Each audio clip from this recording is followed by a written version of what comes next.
ఒక్కరోజు ఉదయం కోడి కూయగానే వినాయకుడు చాలా బద్ధకంగా నిద్రలేచాడు. నిద్రలేచి కొంచెం ఆలస్యంగా మంచం మీద కూర్చుని తన ఫోన్ కోసం వెతికాడు. కాని మంచం మీద ఫోన్ కనిపించలేదు. వెంటనే కంగారుపడి ఏం చెయ్యాలో తెలియక వేగంగా బయటికి పరుగెత్తుకుంటూ వచ్చాడు. హాల్లో కూర్చొని టీవీ చూస్తున్న శివుడు, "ఎందుకురా పరుగెత్తుతున్నావు వినాయకా?" అని అడిగాడు.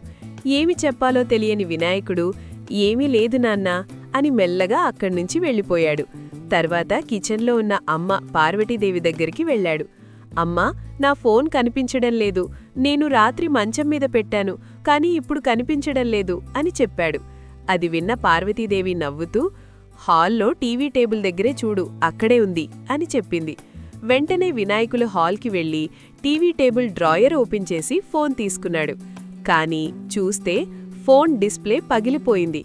అది చూసి వినాయకుడు కోపంతో కిచెన్కి వచ్చి, "అమ్మా, నా ఫోన్ ఎందుకు తీశావు? చూడు, డిస్ప్లే పగిలిపోయింది" అని అరిచాడు.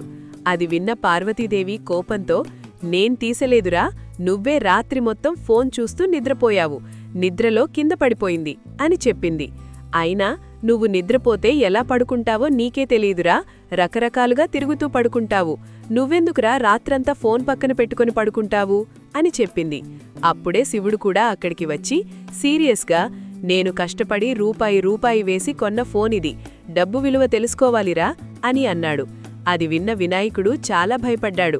పార్వతీదేవి కూడా మందలిస్తూ, "ఇంకోసారి ఇలా రాత్రి మొత్తం ఫోన్ చూస్తూ పడుకుంటే ఫోన్ ఇవ్వను" అని చెప్పింది. ఏమి చెయ్యాలో తెలియని వినాయకుడు సాడ్గా ఫోన్ పట్టుకుని మెల్లగా బయటికి నడుచుకుంటూ వెళ్ళిపోయాడు.